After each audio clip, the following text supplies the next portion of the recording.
welcome back everyone to These Aren't the Nerds You're Looking For. Kevin Horde here. Lorenzo Fine here. What do we got this week, buddy? We talking Clone Wars, we talking Jurassic Park, we talking keyboards, snowboarding. Keyboards, snowboarding. No, definitely not snowboarding, but we could talk some Jurassic Park. That's what we were talking about beforehand. That's right. That's why it popped in my not head. Jurassic Park specifically, but theme parks overall. But, you know. That's a good story for another time. Yeah, we'll have to spin off another episode at some point on theme parks. But anyways, we are talking about Clone Wars Hostage Crisis today. That's right. This is episode 55 of the Clone Wars that we have reviewed so far. So, Hostage Crisis originally aired on March 20th, 2009. We jumped way back in the timeline. We've been pretty solid in Season 3 and a little bit of Season 2, 5 or 6 episodes ago. But this is Season 1, Episode 22, which is the season finale for the first season of the Clone Wars. So when we are done with this officially closes out Season 1. We're done with that. We're not going back. Very nice. Finally. Crazy. I know, it is crazy. Yeah. What do we got here? Directed by Giancarlo Volpe, written by Yogan Mahoney, Brian Larson, and Drew Z. Greenberg. Is that what you got? Yep, that's what I see. Awesome. To jump straight into this, fortune cookie is a secret shared as a trust formed. Got any thoughts on this quote here? This one was tougher. This one was odd to me. Like, just based on this episode, like Padmé. So stuck in my head. I wrote down two names. Mm-hmm. The first one is R2-D2. Because I think that R2 is a collector of secrets. Definitely. And I think if you share your secrets with R2, he is more apt to trust you as an individual. And that being said, BB-8 definitely fits into that category as well because Finn, discloses that he's not actually part of the Resistance. He's trying to run away from the First Order, and that's what gets BB-8 to trust him. So I'm leaning more towards BB-8 right now. The second name that I had written down was Bail Organa.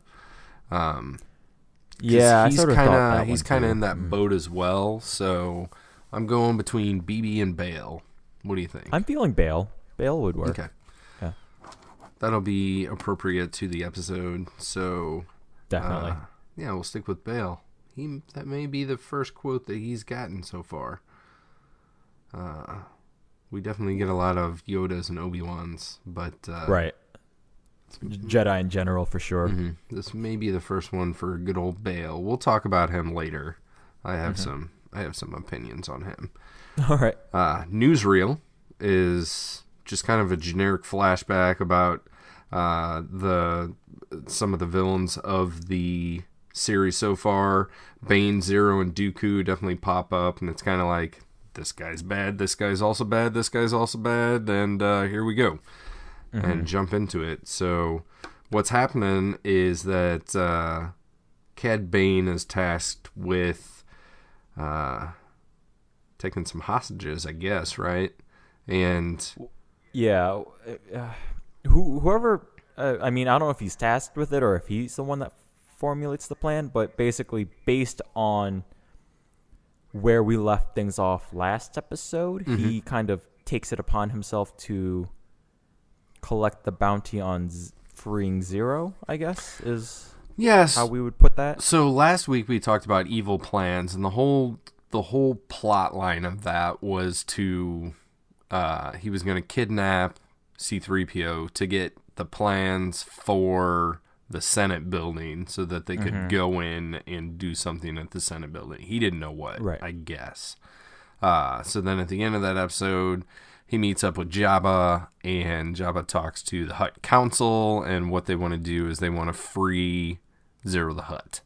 And I guess I agree with you that it's not really explicit why they needed the plans to the Senate to get the Hutt, and we had speculated because the jail is in the Senate itself, which we're going to find out later is not the truth. Yeah. It is a separate building.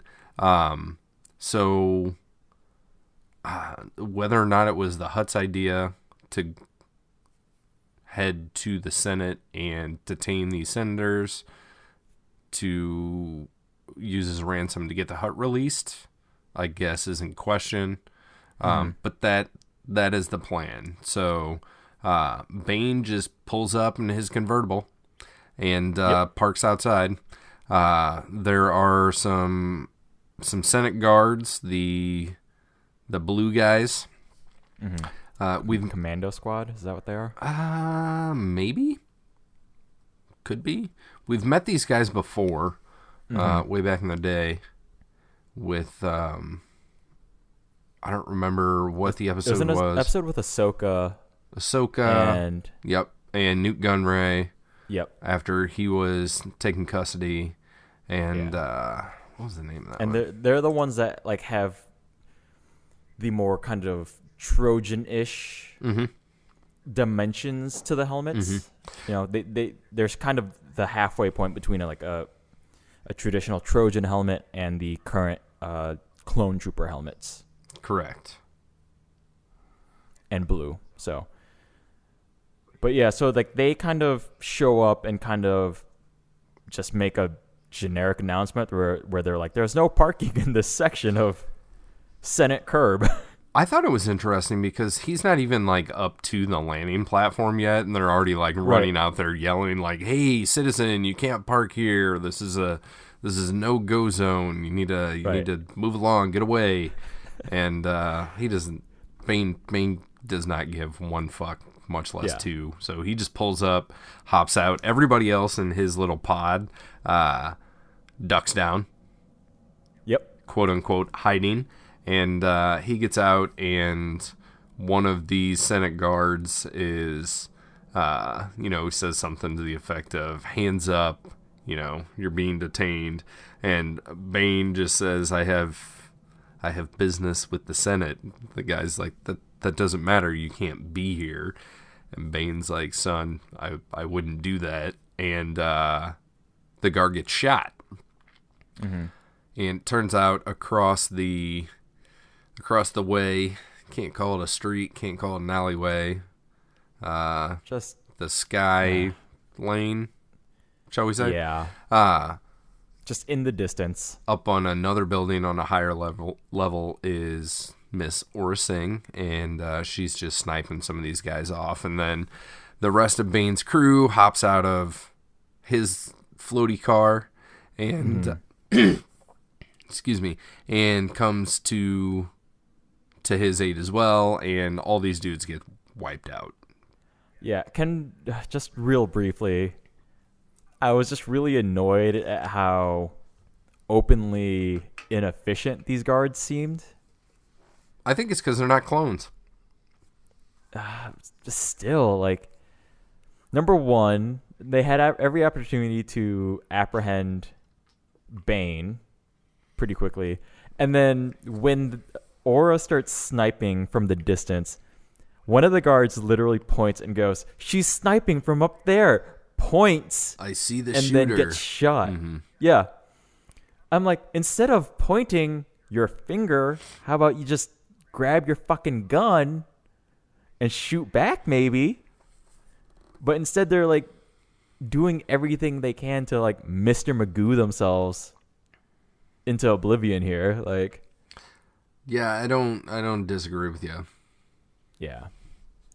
Like it was just a weird way to start action here, with very little resistance from these guys. So, but anyways, what happens next? Bane does get at least one kill in for himself. He snaps one of these dudes' necks. He's talking to the commando droids at that point, and he's like, "You two, essentially strip these guys down, put their uniforms on, and clear the landing platform." He gives Aurra a little nod. She flies down, and Bane's crew is assembled.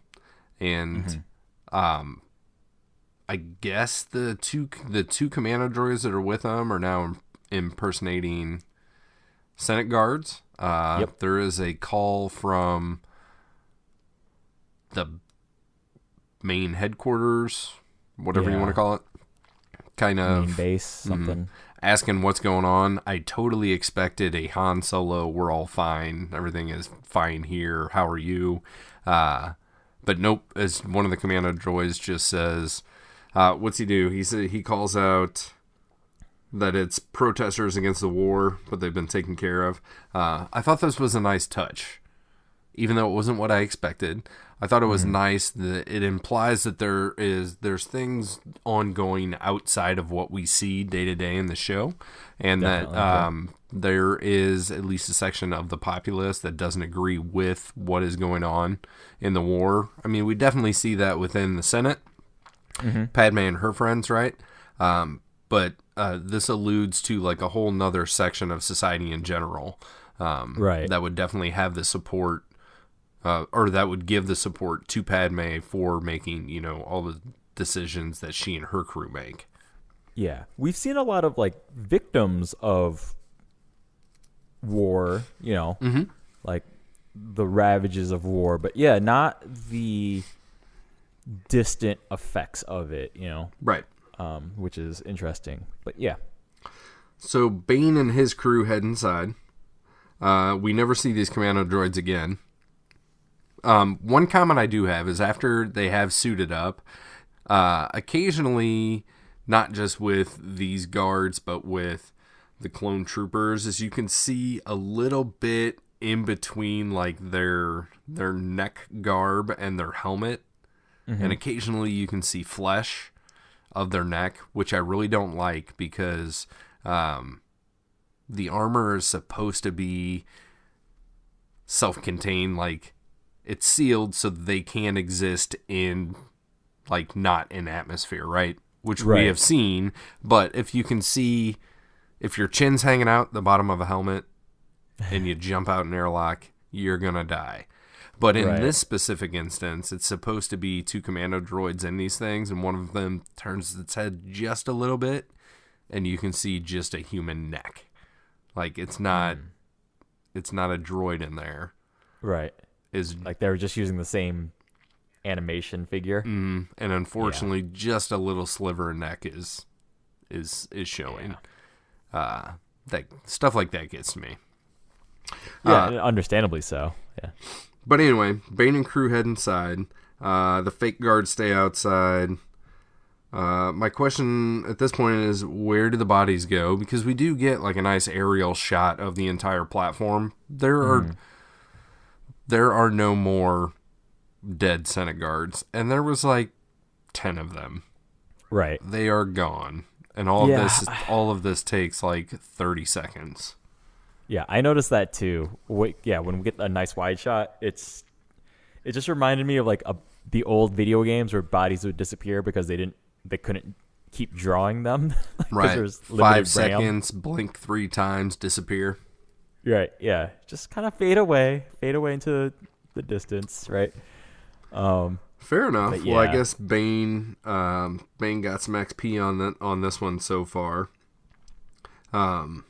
But what happens now is that a little bit non-traditional for Star Wars and the Clone Wars in general, but from the landing platform, we just pan up the outside of the building, and you can hear a voiceover of Anakin, and it just kind of pans up to a window, and then it cuts inside. Anakin is in Padmé's office, I guess. Right. And he tells her that he's got a like mandated medical 2-week retreat. Not medical, meditative. He's on meditative leave. So he's supposed to take some time off from the war to do some meditating. I don't know what season 1 episode 21 was. I do not remember that. It was Liberty on Ryloth. Ryloth. Okay. So at that point, he would have just left a battle, and then this episode would have come next. But when you look at it from the chronology standpoint that we do, that the show does, the last thing that we saw Anakin doing was helping host a party for some senators, and the big MacGuffin and the big to-do about the episode was some fruit topping on some cake.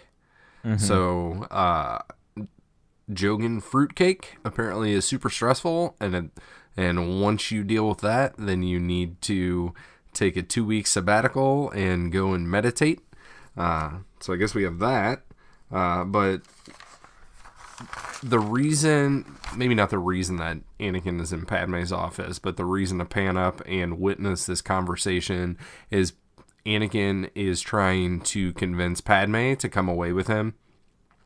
And she definitely does the thing that he has done to her so many times, where he was like, no, I can't right now. Like, my job's important. I really got to do this thing. You know, without me, things would not be good. And then Anakin starts to pull this thing where he's like, oh, well, is it more important than our relationship?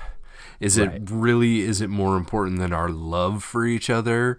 And Padmé's like, no, but, and he's like, no buts. Like you're more important to me than the Jedi, and our love is the most important thing ever. And then he pulls his lightsaber out and he says, during training, when I finished constructing my lightsaber, Master Obi-Wan said, Anakin, this weapon is your life. And being that this weapon is my life, you're more important to me than this weapon. And he gives it to her. And she's like, yeah, well, if you just want to mock me, like, you might as well leave. And of course he says, that's not what I want at all. And then they start making out, which is weird. Right. Yeah. This whole scene is weird. The tone of the scene is weird. I don't get why he's up her butt while she's trying to do work. Like, maybe because he wants to be up her butt. That's right. Yeah, I walked into that one. But yeah, like, just, she's clearly working. Like, you walked into her office while she's working, and you're going to try and make her not work? Like, what are you expecting? Now, so what is, she says she's drafting a bill. What is the bill? I have no idea. Okay. No clue. Yeah, that's not really clear, but it is not at all. It's important to her, and I don't know if we'll be able to surmise later what the bill is, but I guess we'll see. Is it a treaty with whoever the dude was that liked Drogon? Like, well, no, because he had his own. Maybe. So that was Senator something or other. I don't remember his name. But I thought that there was already a bill in place that was being voted on, and she was trying to convince him to vote the same way that she wanted to. So right. that was something that was already set. This is something else that she is coming up with, is what it seems like. Right. Yeah, more work. So either way, at this point, we cut back to Bane and his crew. There's an IG-86, and then we see, what was the other dude's name? Something 360, Cassio 360, who's in the last episode. That was the IG-86 looking droid that helped kidnap C-3PO. So there's two of those, and they peek around a corner, and there's another two Senate guards, and a laser beam shoots out of their eye, and it's like if you had like a laser sight on a gun. So both of them have this laser sight that hits this trooper, not trooper, guard. And you can see... sorry. You can see... Hang on a second, I'm writing down a number. 21 minutes-ish. No, I'm just making a note for editing. So they turn the corner. This guard sees them. they got these laser focus things that come out of their eyes, and then it cuts to like the guard's point of view, and he gets shot. And I'm like, okay, do they have like blaster eyeballs? Can they like shoot lasers, like actual laser blasts out of their eyes? Is that the way that works? I have no idea. This visually was, it just kind of happened. It was dumb, is what you're saying? Like, it didn't make any sense. It just didn't play right. It just happened, and it just progresses. But yeah, so the way that it plays is that they shoot laser beams out of their face. Yeah. Because you see it happen, and then it cuts like over to the guard, and then you hear like pew pew pew pew, and then they walk up and they have their rifles up, and you hear the same noise, pew pew pew pew, and then they're executing droids, and we get a whole gallery of droids that they cut down. It's a protocol droid. You get like some sort of R unit, you get a Treadwell, and you get a Rabbit droid. It's like just in succession from like tallest to shortest, like boom, boom, boom, boom, boom, boom, boom, all the way down. And at this point, we're introduced to this fish guy looking dude. Did you catch his name? No, not at all. This is Robo Nino, which, if I could loosely translate, would be like a robot boy, which is interesting. He is. It is a male indeed, a Patrolian bounty hunter. Of course, he's a bounty hunter. He is 1.27 meters tall. His skin is defined as light purple, and he's got red eyes. But he also has some sort of eye patch or electronic monocle or something. I'm not really sure.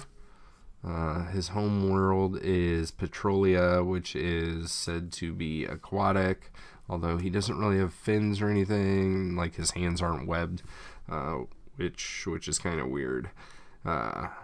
Bane calls him a bubble brain. He's like, do you know what you're doing? And the guy's like, yeah, I'll figure it out. And Bane's like, don't fail me or whatever. So they leave him in this.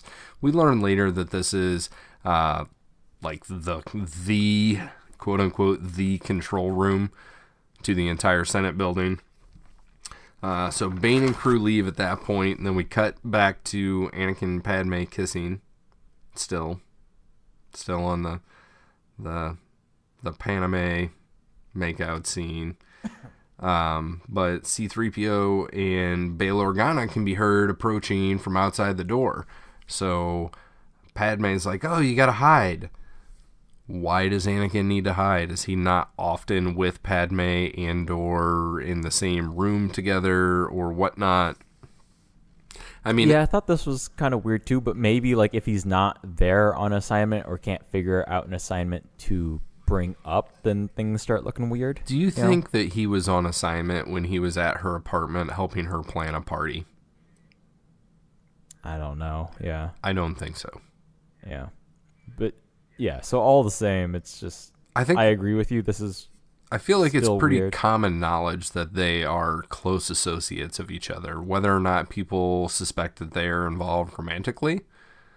I think that it's pretty common knowledge that they chum around together. They're at least friendly. Yeah, they're at least friends. But all the same, it could look weird if, there's a war raging, but he's just kind of hanging out here, Well, he's supposed to be on meditative sabbatical, so... Yeah. I don't really know. I thought it was weird in general that a general would be given just like 2 weeks off. Like, take 2 weeks off, go to the spa, take a mud bath, get some rest. We don't need you right now, type of deal. For a war that rages this long, like I don't know what that protocol is, And officially, about 2 or 3 episodes ago, I think when Ralph was on from Cake Boss, I believe that story marked like the 1 year anniversary, shall you say, of the beginning of the Clone Wars. All right. In canon. So we're a little bit past that. So we're just over a year into this thing, which is interesting Yeah. because we are just over a year into this thing. Right. So how about that? Yeah, but again, like the idea of maybe giving a general like some leave at some point doesn't bother me because Okay. In this situation there are plenty of other generals for sure. But also I think the idea of just maintaining that they don't lose their mind and just start flip a switch and like the Miley like massacre happens and shit like that, Yeah, I guess I just feel that they're, with like nearly instantaneous travel, they seem to be out of war more than they're in war generally. You know what I mean? Like, Yeah, they seem to be doing a lot more not battling than they do battling. Well, like it doesn't have to be like direct battle, but just giving people some leave, just so that they're not always on, right? So like, isn't that the purpose of the Jedi though? I mean, do you think that Yoda's going to Dagobah and doing mud bats and eating space bats? I mean, it doesn't have to be that, but it's like the idea of like not having enlisted for any armed services myself, but like there can be I've read this thing where like with the Iraq war where there was just a lot of nothing that would happen on most days, right? But because you're trained to like look out for danger and like all this other stuff, and for like 12 hours a day, you're just on high alert, even though like nothing's happening, right? And that's why like it seems silly, but like Call of Duty was a big thing for people in the Iraq war to play at the end of a day because you were walking around carrying all this gear and you had like no actual emotional output for it, right? That seems counterintuitive, to be honest. You need some sort of release, right? Like there's danger around every corner, but then you get back and you're still on this like high rush of knowing people are wanting to kill you, right? So then just to let their brains play through what their fingers wanted to do all day, because they're holding onto assault rifles, is then playing Call of Duty, because then it's a constant action game, right? Like the game is built around action, right? So then your mind is like, okay, like this is what I was trained to do. Like this is the thing, right? Interesting. But then you wake up the next day and then 12 hours happens again and you're like it's the tension that nothing is happening, right? Okay. Like that's what rattles people. That's what can mess people up, Like, so that I think can also happen here where it's like, that's why, like every now and then a soldier still gets to leave, like gets to go on leave, go home, do whatever they want. Yeah. Right. So like, and in the real world, I completely understand that in this space historical world of Star Wars, I guess just I don't know, and maybe it's just because we just saw Anakin at a party fretting about cake toppings. Yeah, like that makes sense to me. I understand that point, but like I don't. You say it in jest, and I get that, but like the idea that like Yoda needs to just, even if he's just still in the Jedi Temple, just the idea that he's just at least given a day to not have to make big decisions that will affect thousands of lives or potentially put thousands of lives in danger, right? And I don't even know if that's the case because it seems like he's interrupted at his apartment at all times of day and night, and the dude doesn't even seem to have a bed, Right. Just somewhere, yeah. It seems that he just kind of meditates sometimes, Yeah. And that's his little bit of relief, and any Jedi... God damn. any Jedi can just kind of come and go as they please, for Right. some Yoda So, advice. It might be depending on the person, but the idea that Jedi are allowed 2 weeks of meditative leave, like, in no way bothers me. The way I found it really, it. really weird, and I'll just leave it at that. Right. Yeah. Like, I think in this episode, it's just the circumstances around it are definitely weird, but just the idea that it exists does not bother me in the least. Like, I don't expect anybody in our armed services to have to be on call 100% of the time for 4 solid years of their enlistment or whatever. You know what I mean? Like, No, nor would I. Right. So, yeah. So the idea that, Anakin is just like, hey, come away with me. That's fine. I get that. Okay. So, Padmé does not go away with Anakin, but what she does do is she heads off to a meeting called by Senator Philo in the lobby of the Senate chambers. Yeah. It's a weird meeting space. It's like the lights aren't on, and it's a weird meeting space. Yeah. They're just kind of standing there. I feel like so there's not that many people that are at this meeting, right? No, not many at all. There's like 9 or 10. Something like that. There's enough room in Padmé's office, and maybe Padmé has a bigger office than some of these senators do, but there's enough room in Padmé's office for a meeting of, I don't know, 40. So I feel She's like hosting a party at times. Like, yeah, but that's at her apartment. This is her office. Oh, that's right. Yeah. Yeah, still. Yeah, I feel like Senator Philo probably could have had this in his office, and then Ziro potentially would have walked in and been like, oh, nobody's here. Because here's what happens. They head down to the lobby. Anakin was hiding under the desk. Since Padmé had his lightsaber, she hides it behind her back real quick. And Senator Organa is like, yo, we gotta go. Like, you coming with us? So she just tucks it in her sleeve and takes off. Anakin pops up, and lightsaber is not there. It's not as though he's looking for it, but just so everybody knows. Padmé's got it. She moves on. We do cut back to Cad Bane for a little bit. He's in some random hallway, and he's like, oh, it's time for guard change. And I don't know how you felt about this, but I really liked this segment where there's like a patrol of, I don't know, 2 wide by 4 deep guards that I guess go into like the break room or whatever.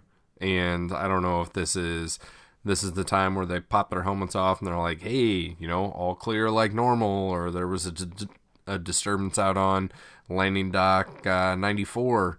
And what Cad does is kind of wait for the doors to start to close and tosses in a thermal detonator and blows all these dudes to hell.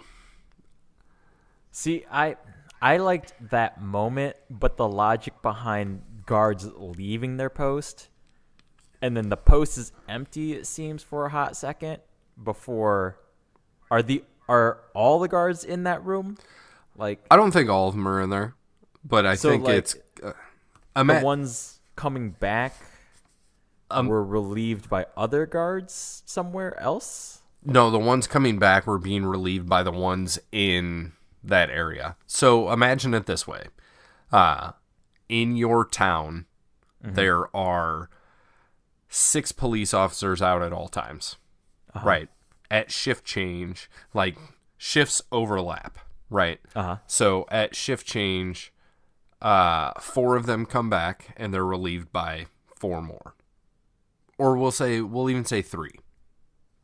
Well, see, here's what I'm thinking is like, for me, if you're guarding something, I'm thinking like Buckingham Palace changing of the guards. Yeah, I don't think it's like that. Okay. I think it's like more that, like patrol. Okay. That makes sense except for what Cad says. Because he does say it's the changing of the guard. Yes. So what if whatever is being guarded is inside this room, and these 6 guards that are coming down the hall are going in to relieve the people that are on guard duty? Again, based on what happens next, if that is true, then they suck. Like, I'm not going to disagree with that. Right. So like that was the only thing like that bothered me again here. Like that like the way this moment plays out is fine. It's just the logic I had to drop in order to accept it happening. Mm-hmm. It's not as bad as the guard pointing towards Aurra Singh and going, "There's a shooter up there. Let's just look at it," and then get shot. Mm-hmm. But it's still just just a little bit below that. Where I was just like, what are you doing? Like, if you guys are guards, why do you guys suck at this so badly? Yeah, like I said, maybe it's more like patrol. Perhaps just a different line of dialogue would have made you feel better about that. Definitely there. But I do like this, the outcome of this, which is that Bane is kind of knowledgeable about what's going on, so he knows that he can essentially corner a large concentration of guards, right, in this area, take them all out at one time. Right. So that happens, the door blows off, there's one guard that's like crawling on the floor, and he's like, "Oh, help me, please," and like he reaches up to Aurra Singh. She executes him. Right. Done. At that point, I think we cut back to the lobby, and Bale and everybody are there. So this gathering of people don't want the bill passed, and at this point, we don't know what the bill is, but we will. Bane enters. He talks to the senators and says, "You should consider yourself to be in my power. As long as everyone behaves, this will be quick and painless. Do nothing, and it will all be over soon." As he's given the speech, the other doors open, because this is kind of like a round atrium with like multiple doors in it. The other doors open, and like other components of his crew come in. We got what's his name, 360. We've got Aurra Singh. We've got a Weequay. So they're essentially surrounded from all sides, right? Senator Philo, who called this meeting, is Agran, the 3-eyed alien from Malastare. He says something to Bane like, "I'm not going to listen to this. You're not going to..." He doesn't even say like, "You're not going to do this." He's like, "I'm not going to put up with this. I'm not listening to you. I'm out of here." And he goes to walk off. Bane just shoots him in the back. Yep. Dude drops dead. So at this point, everybody else is like, "Oh shit, this is serious." Bane says that he's going to search everybody. Padmé is startled by this, and she tries to talk to Bale, saying, what does she say? She's like, "Hey, I know." Basically, like, I can't let them search me. That's even later. Like, at this point, she's like, "Hey, I noticed there's only 5 of them." And he's like, "Oh, yeah, right. Well, what are you going to do?" Yeah. "We don't even have any weapons." Cut to Palpatine's office. Enter Orn Frita, the big old fat blue Twi'lek senator. I thought he had a message from Bane, but really it's just like a live feed. So then Bane's talking to Palpatine and tells him what's going on, and that's essentially, "I'm going to hold these people hostage until you free Ziro the Hutt."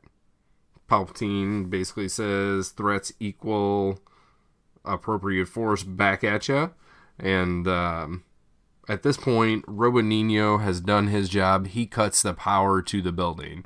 And it is stated, like, he's cut the entire power. Bane talks about how he's the one in control, so Palpatine really needs to listen to what he has to say. Like, things are going to go Bane's way. Chancellor Palpatine no longer has any say in the situation, right?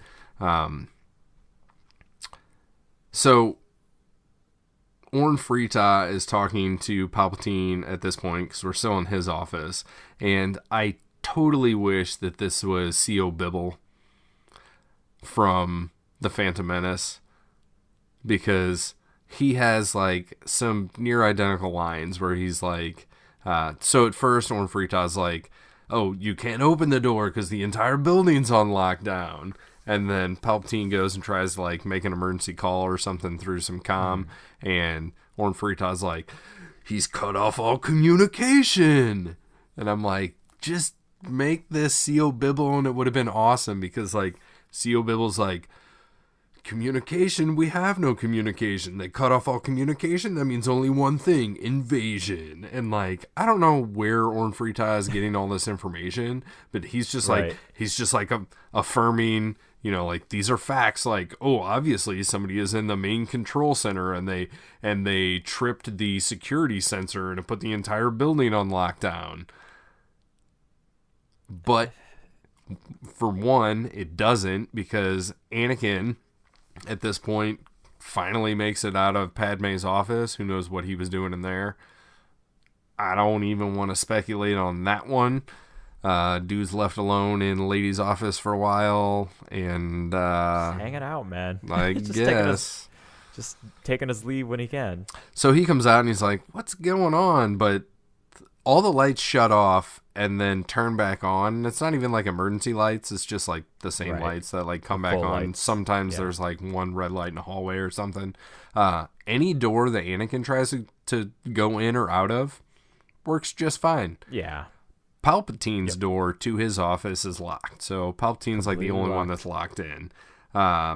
We do cut back and forth between senators and we kind of our A plot, B plot, I guess you could say, is like A plot is what's going on with senators, B plot is what's going on with everybody else, be it Anakin or Palpatine. I'm trying to accelerate this a little bit because we're Go for it.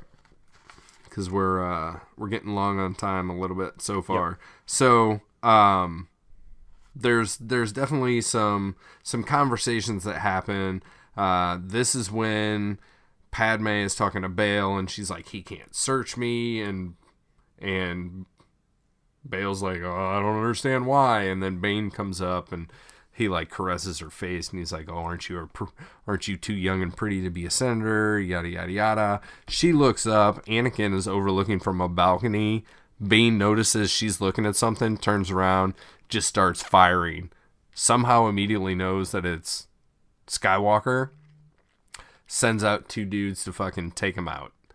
Then we've got a little bit of a side plot here where our Weequay and our IG-86 droid are trying to search Anakin down. Anakin is able to break some computer or something, hotwires comm, and talk to Palpatine. Palpatine tells him that everything's on lockdown, nobody can call out, can't do anything. He needs help or whatnot. Palpatine tells Anakin that he needs to get to the main control room to reverse the effects of this security lockdown.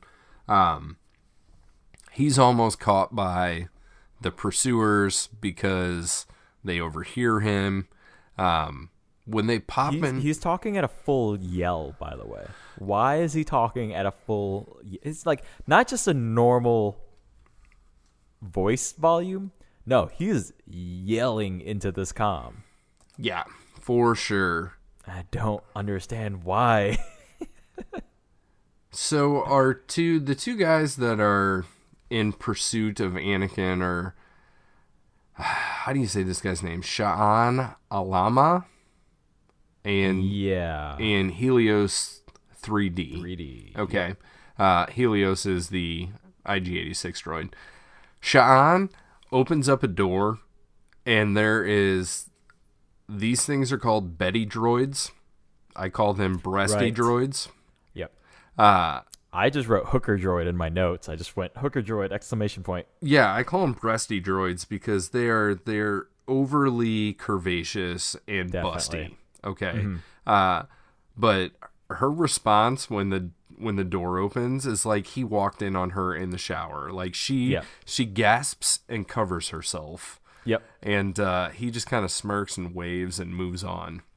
But when these two guys get to the room that Anakin is hiding in, he's just hiding behind some table computer, the computer that he broke and hotwired.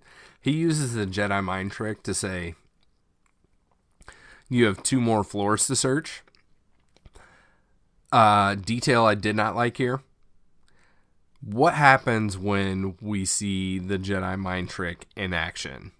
Like I say, these aren't the droids you're looking for. Hint, that's where the name of the show came from. And whoever you're using the Jedi mind trick on repeats the same thing that you just said, right? We just saw it a couple episodes ago with Ahsoka saying, "You will let me pass," and he's like, "I will let you pass." She walks by, and then Rio Chuchi, is that her name? Did I get it right this time? Chuchi or Chicho? Chuchi. I honestly don't remember. No. Tries to pass the same Neimoidian guard, can't do it because, whatever. So Anakin says, you have 2 more floors to search. And Sha'an just turns to Helios 3D and he's like, hey, we got 2 more floors to search. Like, doesn't repeat what Anakin was saying. Plus, there's a droid there that probably should have heard Anakin as well. Plus, this droid potentially should have some sort of life scanning thing going on because they are looking for a person that is alive, right? Right. I mean, R2-D2 does this all the time where it's like R2 is just there in the background and he's like, beep, beep, beep, scanning beep. for life. Right. And C-3PO will be like, yo, R2 picked up some life forms coming up from behind us or whatever. Yeah. Yeah, and he's like, he's like, what, maybe a yard away from these people? Like, it's like across the room, so... It's still, it just looked like he was like behind... 15 feet, I'm thinking. I don't even think it was that far, no.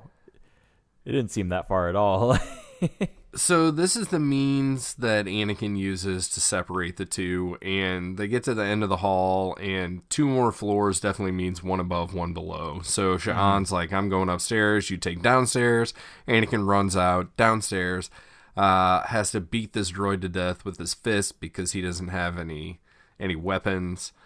Sha'an finds Helios's body and notices that there are no lightsaber cuts. So then he goes down to Cad Bane to report that. Cad sends Aurra with him to track down Skywalker because Sha'an's like, yeah, he's unarmed, no weapons, he doesn't have his lightsaber. At this point, Padmé reveals that she has the lightsaber. And Bale's like, oh, what do you think you're going to do with that, right? So Anakin finds the control room. Luckily, all this stuff is located really, really close to this lobby/atrium that this hostage crisis is happening in. And as he peeks around the corner, Robo Nino comes out the door and is basically like, oh, shit.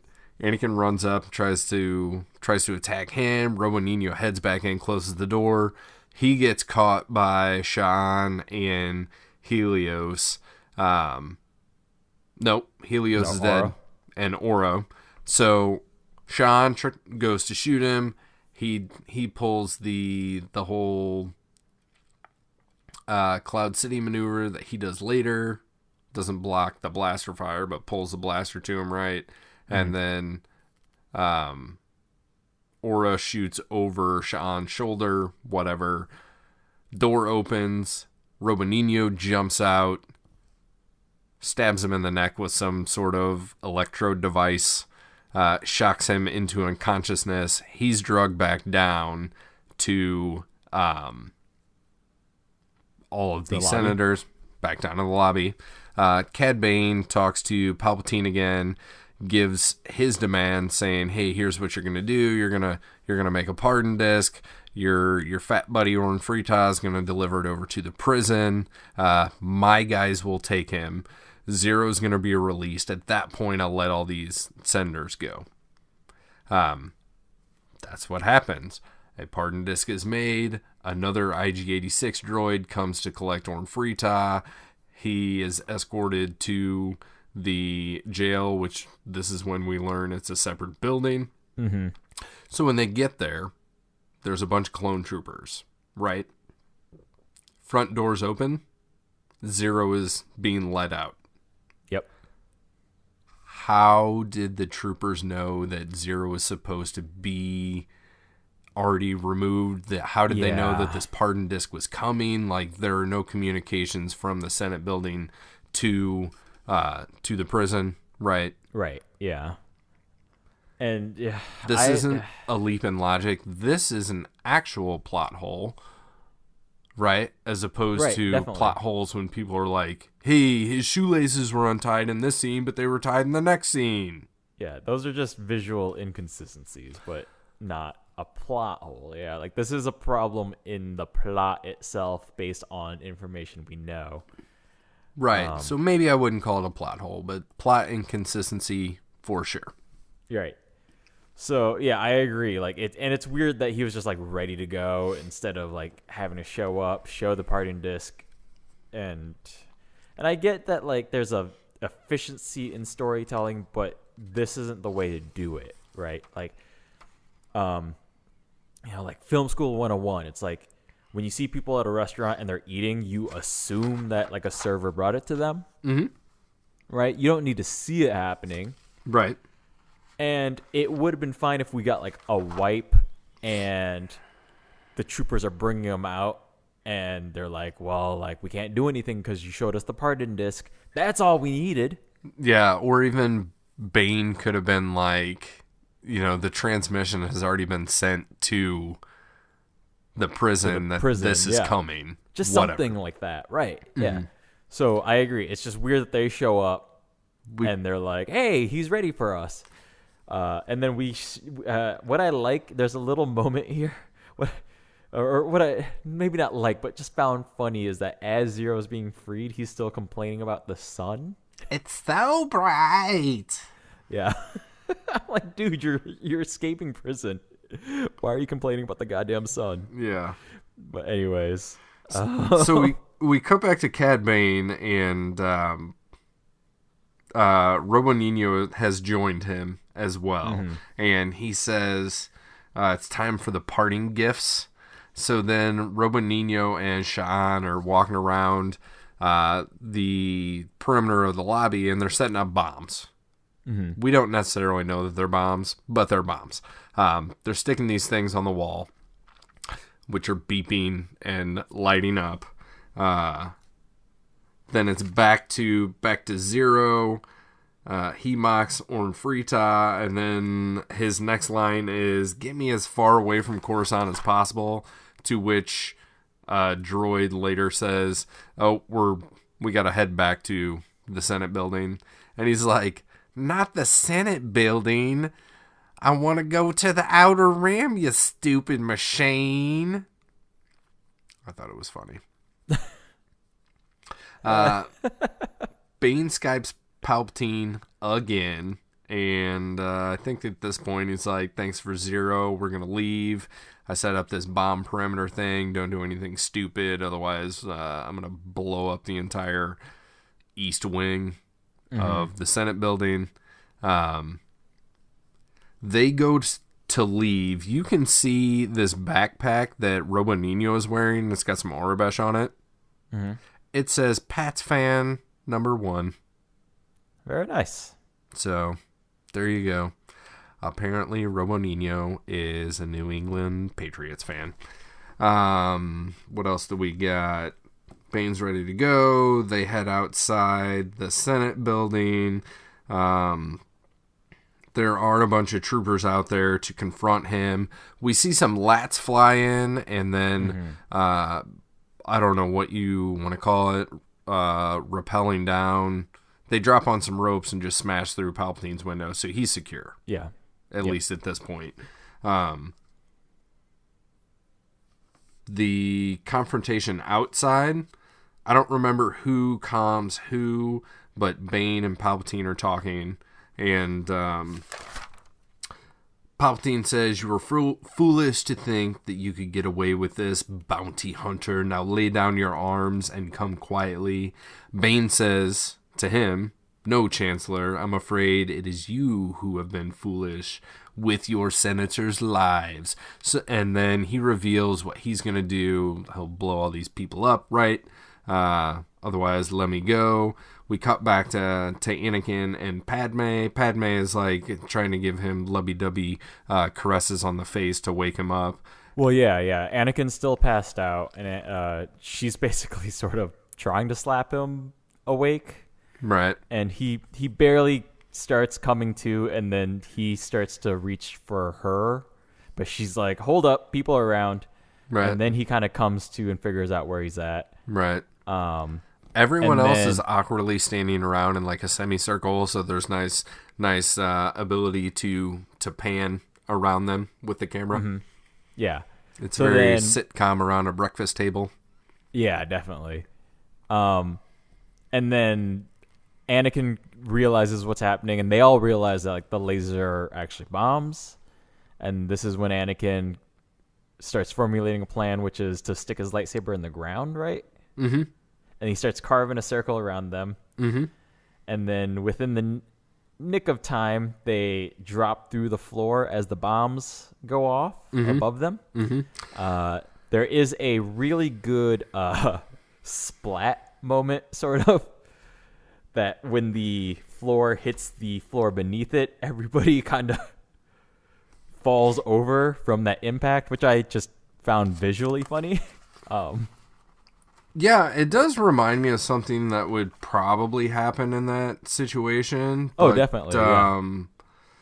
Not necessarily with the minimal amount of damage. My note there is, Annie completes circular cut in floor falls, bomb explodes, legs break, arms burnt. Because this floor is, a couple feet thick or whatever, and there are bodies like laying on the edge of this molten fucking floor. And this is something that pisses me off every single time it happens, because it happens often. In this show, when somebody cuts through a wall or cuts through a floor with their lightsaber, it is like molten red, but they can immediately stick their hand on it, or their boot on it, or their crotch on it, or whatever. Yeah. And it's completely fine. Nothing gets seared. Clothing doesn't, get burned at all. No, we're all good. So when we left Cad, he was in, what'd you call it in a previous episode? A Mexican standoff with guns drawn on both sides. This one's different, though, because this is still a hostage situation sort of thing. Kind of. Like, they aren't... Because, like, I guess it's not... it's not a Mexican standoff because there's not the lack of a clear winner in this situation. Does that make sense? I guess at the point that he reveals that he has the ability to just fucking murder everybody with a push of a button, then it ceases to be that. Well, no, because a Mexican standoff is you don't know if Cad or the troopers will make it out. The hostages are a third party. That's different. If Cad had a bomb pointed towards the troopers, then we're talking Mexican standoff. Does that make sense? Yeah, but they all had, like... Cad's crew has guns drawn as well. Troopers have guns drawn. That's all I was trying to say. Right. Yeah. Clearly didn't pick the correct terminology. I'm okay with that. Anyway, Palpatine had said, "All right, Cad, you win." Cad says, "Holster him," and I was like, "Is he talking to his crew?" But then he takes a step forward, and a trooper is like, "Drop your weapons," and they all do. Cad's allowed to leave. They get on their little piggyback transport where it's like one of their ships where most of the people are in, and then Ziro the Hutt is on like a sled behind them. Yeah. Which is super weird.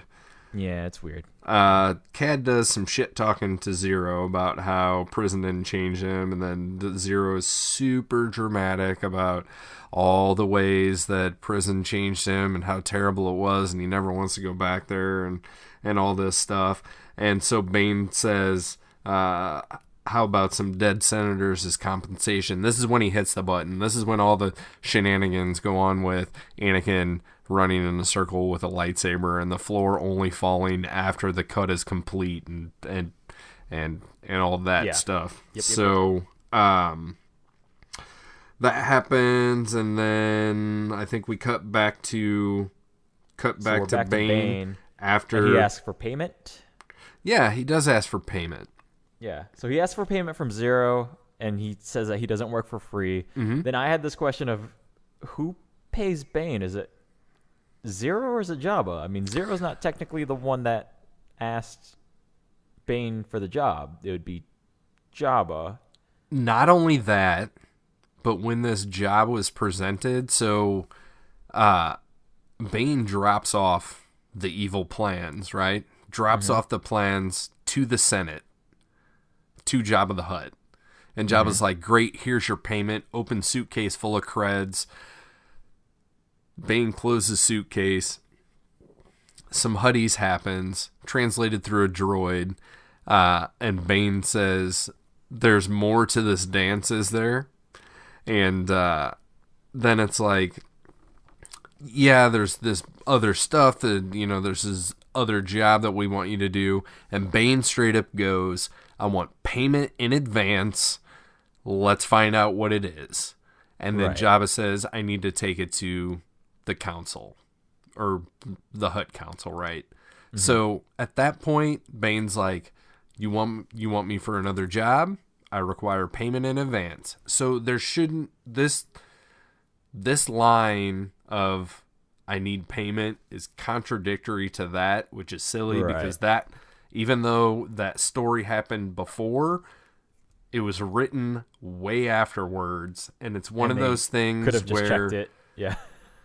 There just needed to be somebody to check what's going on, because this happens almost every time that there's like a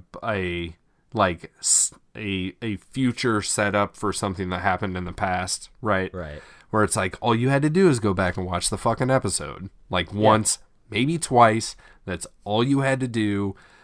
Obviously, there's more than one person working on this, so it's not like one person was tasked with keeping track of all 125 episodes of this show, right? But even then, if you're a writer on an episode, it's fairly easy. If you're writing a prequel to an existing episode, to just double check that episode, right? Like, and I'm not saying that they're supposed to know this from memory, but this is a 22-minute episode that has a written script. It would be easy enough to even just sit down and double check the script and make highlights, make notes, right? Right. So this is a process that I don't understand from a writing standpoint, because it's even J.K. Rowling admits that, like, when she got into the later books, there were certain details that she wouldn't remember, and she would double check, like the Harry Potter encyclopedia that was online, like it wasn't like an officially sanctioned encyclopedia.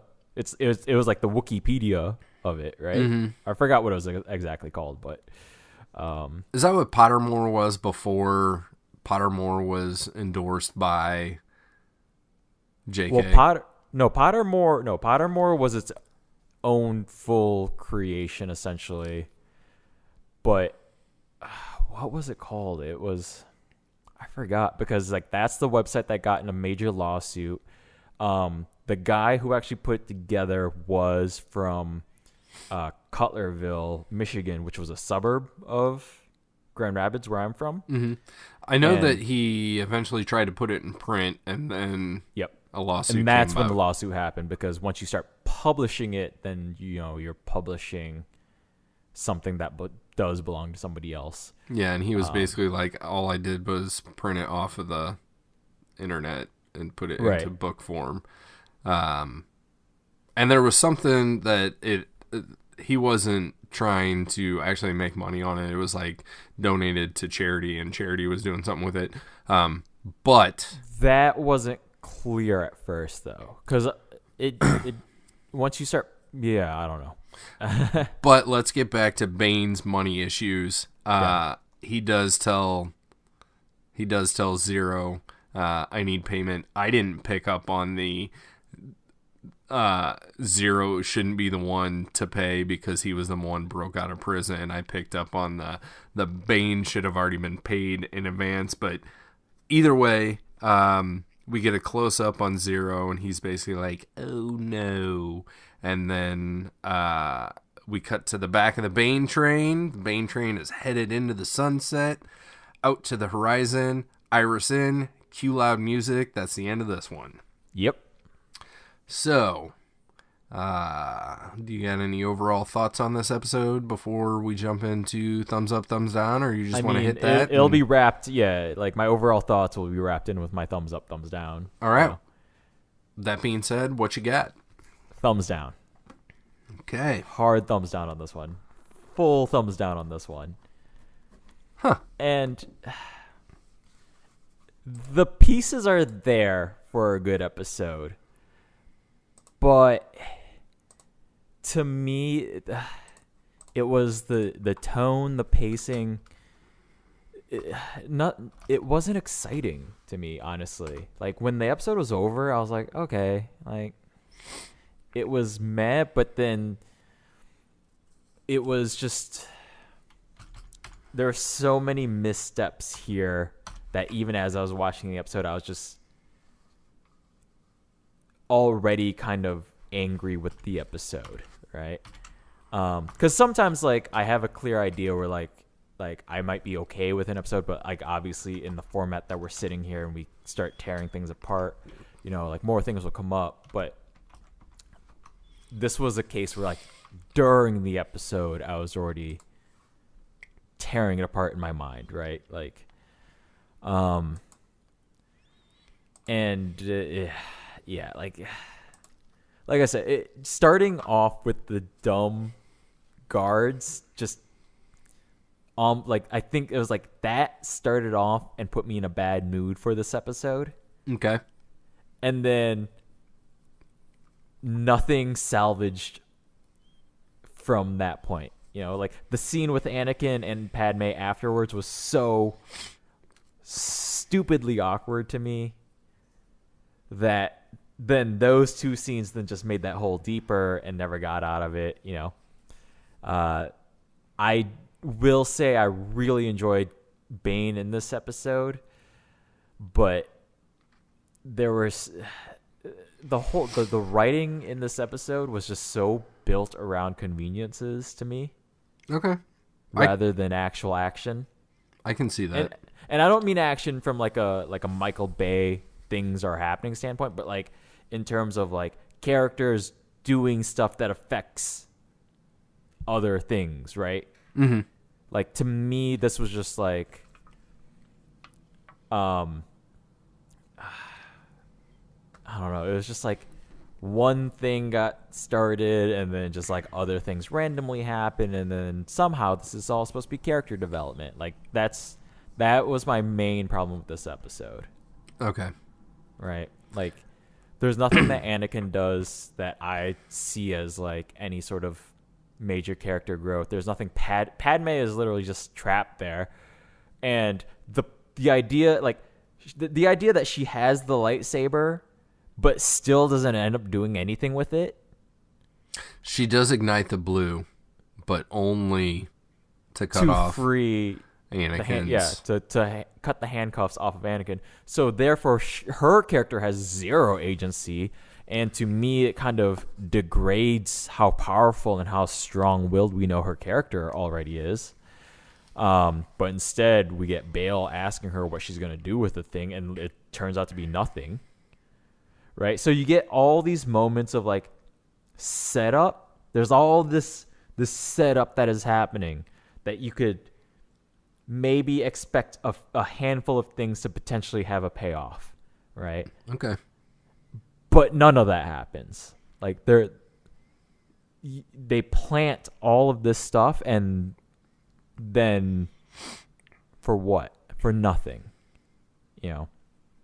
And that's how I felt about this episode. It was just like, so went nowhere for me. Okay, I'm gonna give my rating, and then I got a question. Yeah. I almost feel bad now after having listened to your reasoning, but this one's a thumbs up for me. And that's fine, yeah. I really like Cad Bane, and I really like Ziro the Hutt. And I agree. I really like Ziro, especially. And I honestly really like Aurra Singh as well. So you throw those three together. Aurra really didn't have anything to do in this episode except for like being a sniper. So she planted with nothing to do. Yeah,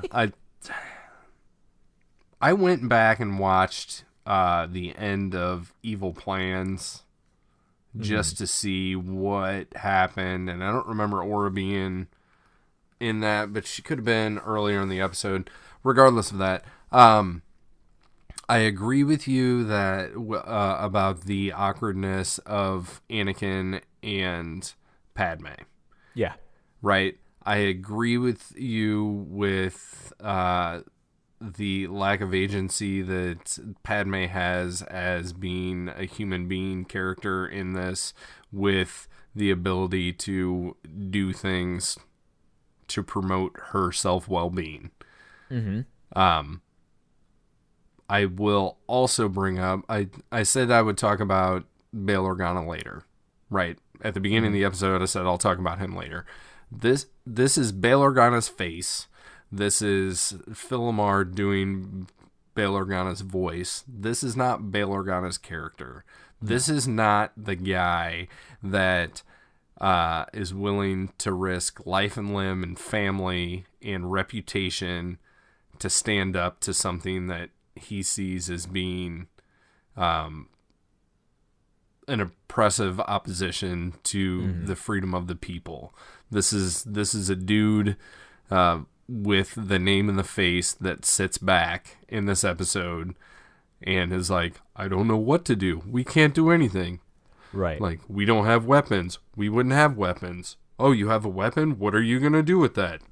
No. So. Yeah. Like, it really bothers me that the episode is structured around Anakin not having a weapon, but then getting shit done.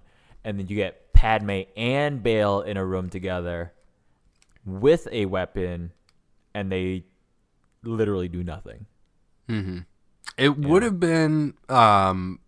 so what if at the end of this episode, instead of Anakin waking up and like being like, hurry, let's go, even though everybody else doesn't do anything, and cutting a hole in the floor, if Padme and Bail figured out that this is what they needed to do to save everybody else, would that have saved it for you?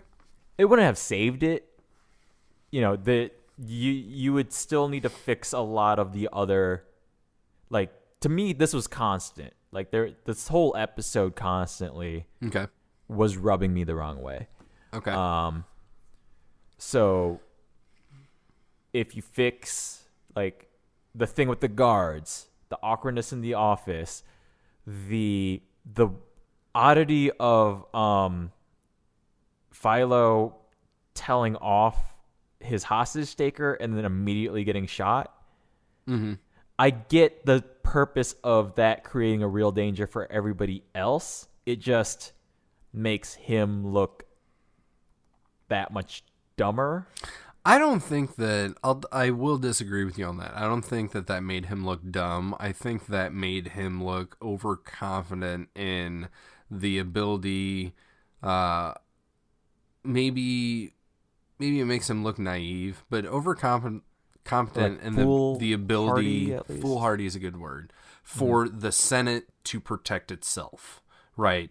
Like, he's in the Senate chambers, like, you know, there are guards, there are means of defense, and somebody comes in and they're like, hey, fucking hold it. Even though I guess Bane had already pulled out his blaster and like fired off a couple rounds in the air, right?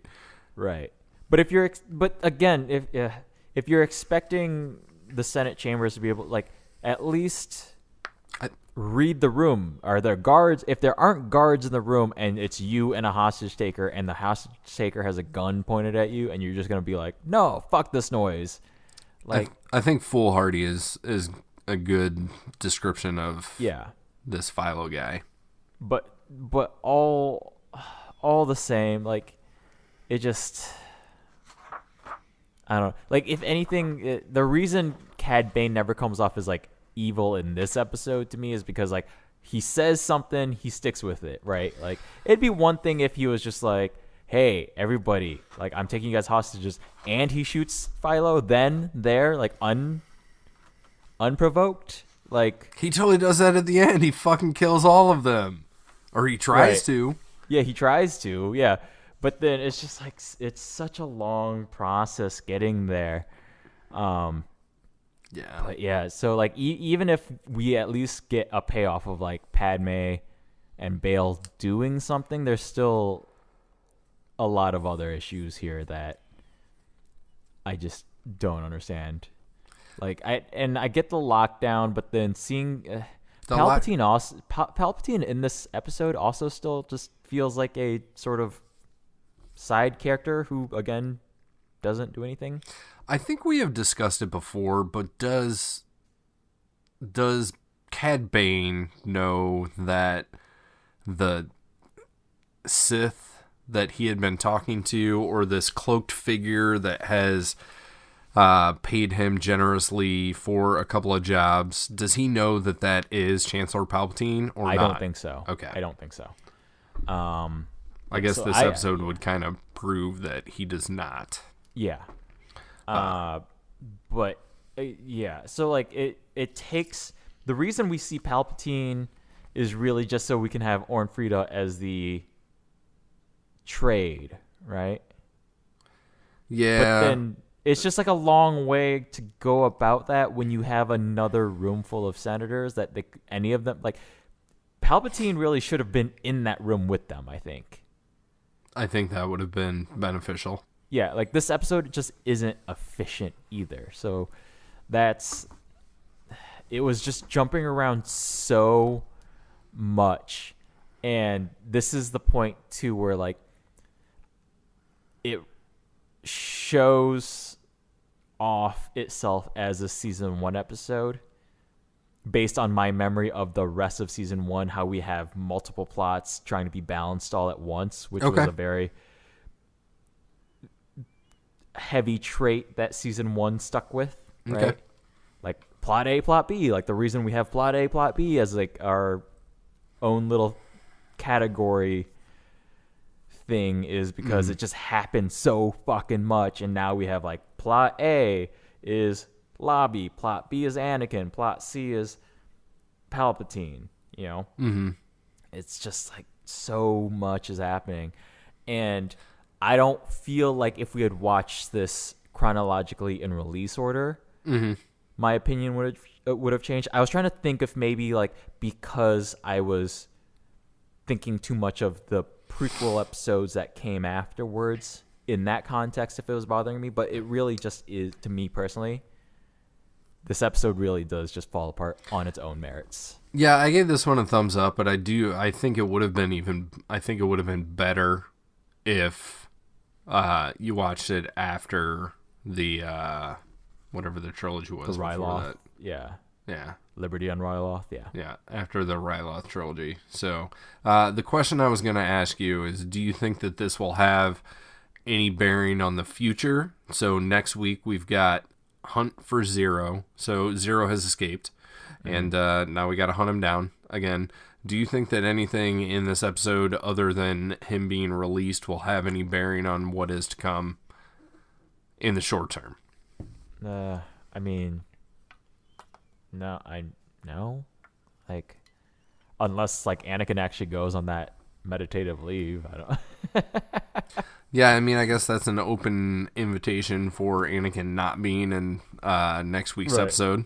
But again, the big event is Zero gets out, but I don't. And Palpatine, I guess, is feeling vengeful. Like, I don't know where these characters are at the end of this episode. Like, as somebody who didn't watch this show live, I can only imagine having watched this episode. If I had seen this episode and there was like a time gap I would have to wait before the next episode, it's also just kind of a weird cliffhanger, right? Like, it's sort of a cliffhanger, but it's not really. Like, it's just there. It's just open. Like, it's an open story thread, but I wouldn't call this a cliffhanger. Does that make sense? Yeah, I would not call this a cliffhanger at all. Yeah. So it's just, again, it's just like a weird place to just kind of leave things, you know? Yeah. That being said, I am interested to see what's going on next week in the hunt for Zero. So if you don't have anything else, I think we should close this one up. Yep. All right, man. Like I've said before, and I'll say again, next week, hunt for Zero. We'd like to say thank you to Kevin over on Twitter. They call me K-Dub. Thanks to Lindsay for doing some music for us. You can contact her at strangefantasymusic@gmail.com. Talk to us if you like. Twitter at Not the Nerds. Facebook at Not the Nerds Podcast. Email is at notthenerdspodcast@gmail.com. Drop us a like, subscribe, and comment over on YouTube. I keep pushing that one because I'd like to see some more activity over there. That'd be awesome. It's a pretty quick way to get in contact with us and give us feedback should you like to. But I think that's all I got as far as all that stuff goes. So yep. Until next week with Hunt for Zero, I've been Kevin. Lorenzo Fon here. These aren't the nerds you're looking for. Bye-bye.